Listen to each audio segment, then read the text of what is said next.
Good evening, YouTube. It's been a little while again since I did another review. I've got a few backing up now for my regular subscribers that need to be reviewed, but life keeps getting in the way. It is melting here in the UK at the moment. Well, for us anyway, it's about 30 odd degrees. It's hot enough to put me inside. But I kind of jumped the queue with this one a little bit just because I really like it for the price. I think it's worth a good mention. It is the new Haynes edition of the Boker XS. So on the face of it, there's nothing that impressive about it. It's not a particularly expensive knife. This came in at £42. I don't know what that works out at in dollars. As it turns out, most of my subscribers seem to be in America. I don't know, you'd have to work it out, maybe 60, something like that. We always pay more for everything over here. But through Haynes, it's about £42, which I think is good value. If I haven't gone through it all before, there are certain restrictions that we have to abide by if you're going to carry a knife for EDC purposes. You can have a lock knife, you can have whatever you like as long as you've got a good reason to have it. But to carry it every day, it has to be under 3 inches, it can't lock. We can't have autos. I don't think we're even allowed assisted. But this fits all of the bill, and it does that while still being, a decent sized blade. Most of our knives tend to be skinnier, tend to be narrower, quite thin. This is kind of up there with the Spyderco UK PK, I would say, in kind of handle type and blade size. It's a very similar kind of design, big finger choil at the front, G10 handles. But what I really like about this, and it was the same on the standard XS, I gather there's a slight change in blade steel. With the Haynes edition, they've gone for a 9CR13 MOV. So a bit of a step up from the likes, a bit of a step up from the 8CR you find on most, well, certainly a lot of sub £50 knives over here, which is a big category. The 9CR, although people scoff at it, it's all the alphabet letters, or it comes from China, or whatever, all the snobbery that we get within the knife community, get in every enthusiast community, but people discount it. Actually, it's a decent jump up from 8CR. And while we're on the topic, 8CR is pretty much Oz 8, or what used to be Oz 8, the Japanese steel. It's just the Chinese version. It's the same recipe.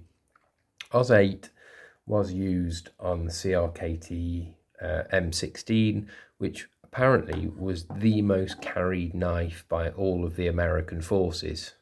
So out of all the American forces, the most carried knife was the CRKT MI16 in Oz 8. So that's a bit of perspective when we're talking about, I wouldn't buy 9CR, I wouldn't have any, I wouldn't even touch 3G10. If they can get by with Oz 8, doing a tour of Afghan and just sharpening it when they're needed, then you'll be fine. Let's be fair, if you're coming in and buying a knife under £50, you're not going to be one of the enthusiasts that's bothered by all the steels and stuff. You just want a knife that works, that cuts, and when it does dull, is easy enough to sharpen. This fits all the bill. The thing, now I've had my bit of a rant, the thing that I like most of all about this knife is the blade shape. It's really, really thin behind the edge, this knife, because you've got such depth to it, and it's a hollow grind from nearly the top. Even halfway down the knife, that's thin behind the edge, but it stays thin behind the edge for a good kind of centimetre behind the current edge, which means you're going to have a long life out of that blade. That's something that I didn't really come to appreciate until I started collecting proper knives. It's not something I really ever thought about. I've carried a knife with me for about 20 years, but it was always, up until about a year ago, it was always things like this, just cheap Chinese, don't know what the blade steel is, whatever, as long as it looks all right, you know, it costs £5 to £10 from a car boot sale somewhere. When it wasn't sharp anymore, I'd sharpen it.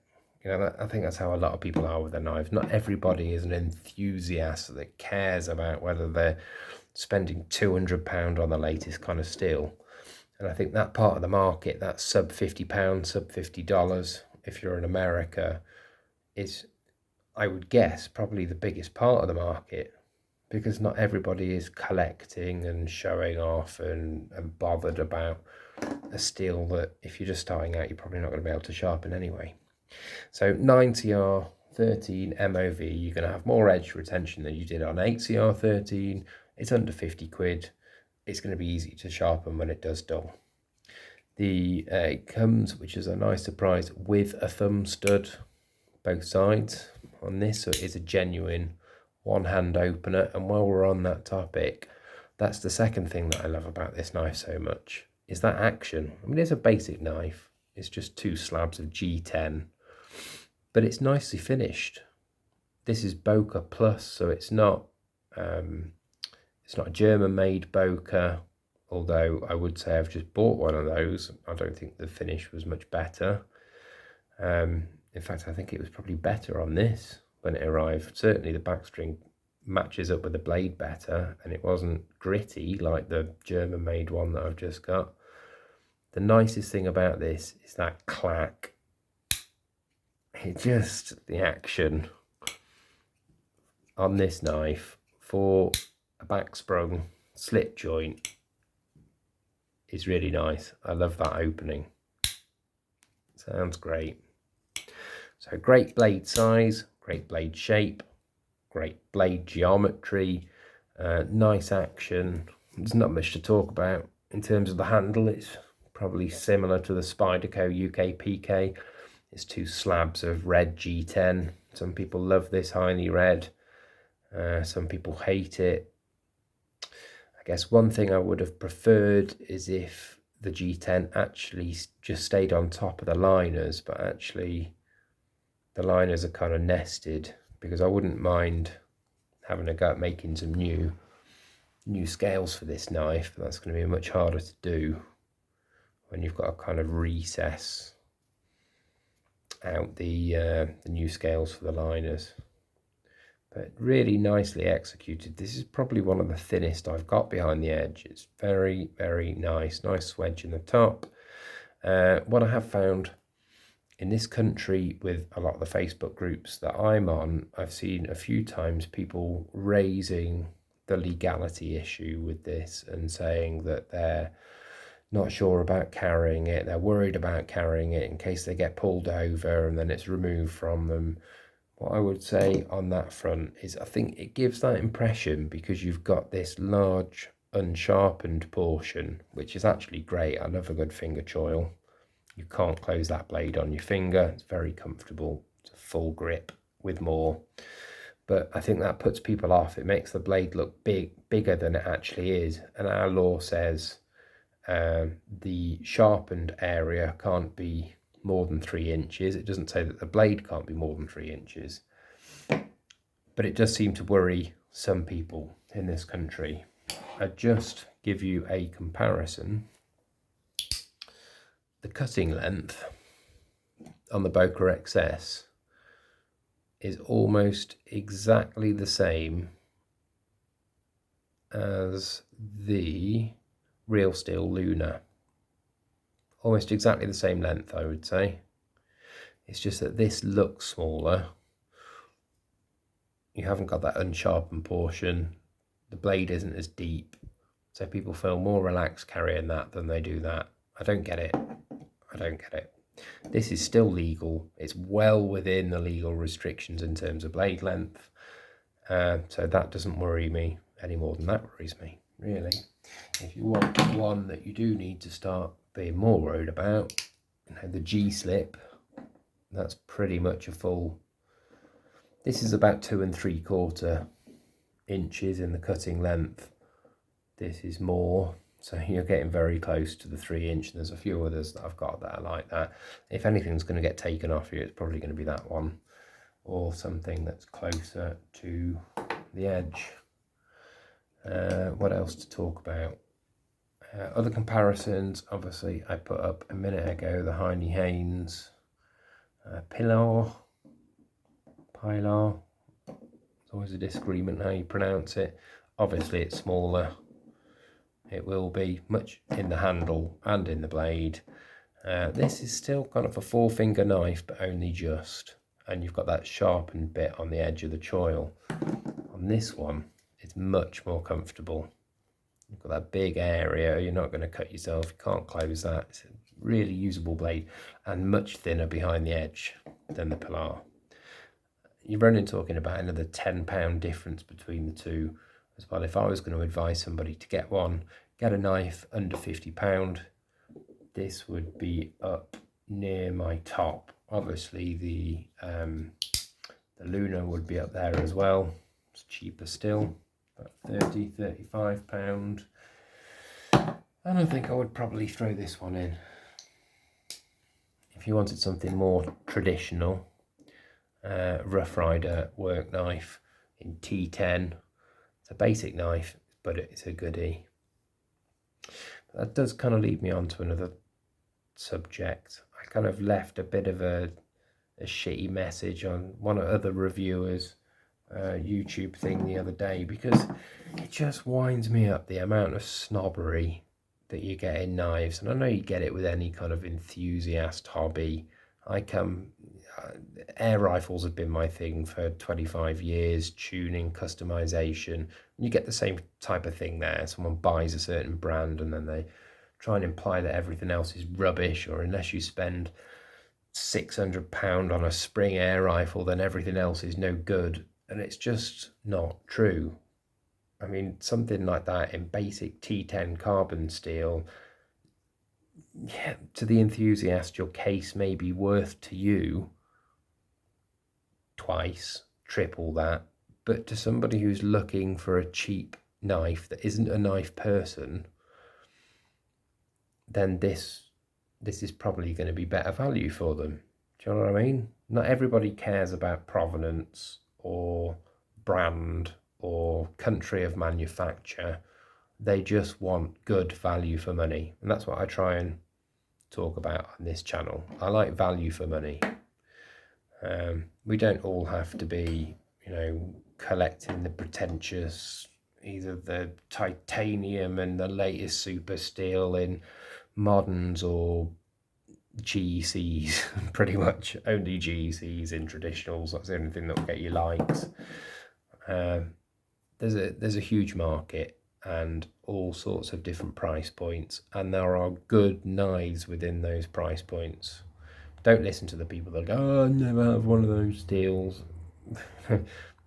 If you're starting out, you're used to the type of things I'm used to carrying. Growing up, there's kind of really cheap unnamed brand knife steels and what have you. Then coming in at any of these options, it's probably that blade steel is going to last longer than you expect, and you're going to be perfectly capable of sharpening it when it does need sharpening. If you go in with the alternative to that, something like the Spyderco UK PK and S90V, fine. Yeah, the edge retention is going to be more.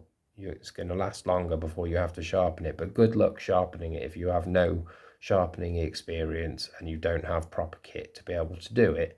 You're just not going to be able to. So starting out with something like that, in my eyes, is a much better option, and I'm thankful to have good knives like that at that kind of price point. What else have I got to compare it against? Slightly different price point, but similar kind of blade size. Excuse me, I'm knocking my whiskey over. Kaiser Zip Slip. It's one of my favourites actually for UK legal, without going crazy on the price. But actually, again, this is much thinner behind the edge. This is N690. This is 9CR. Is it going to make much difference to most people? This is about 65 quid. That's 42 quid. So everything has its place. So sorry, I've kind of waffled on and ranted a bit, but it does wind me up seeing the snobbery sometimes, looking down, none of us should be looking down our nose at other people. If people are just coming into the hobby or just coming into the idea of carrying a knife, encourage people. Don't make them think that unless they spend 300 quid, whatever they've bought is a load of junk, because that will do a good job for a lot of people. The last thing I will say about this, I'll stop waffling, is I didn't like the clip. The clip was massive. I haven't got it here, but it came down about there. It was really wide. It wasn't deep carry, so half the knife hung out the top of your pocket when you put it in, and I don't like it being that conspicuous. So I bought a cheap one off eBay. It's way too tight. I struggle to get it over the rim of my pockets, but it is more deep carry than the other one. So I'll just get a pry bar under there and wangle that about a bit, and it will sort itself out, I'm sure. So if you are in the market for a UK legal carry, you don't mind carrying something that looks a little bit bigger, that is still perfectly legal, and you're looking for something under the £50 mark, this, that hollow grind is going to last you a long time. Good, upper middle of the range in edge retention, and that hollow grind is going to allow you to sharpen it over and over again, and it's going to be easy enough to sharpen. Plus, the action is great. It's probably about a 6 backspring wise. It's not particularly strong, but it doesn't need to be. That clack when you open it is great, and you've got that finger choil, so you cannot close it on your fingers. So sorry about the rant. Hope that's of use to somebody. Sorry it's been a while since my last video. I'll do better next time. That's all.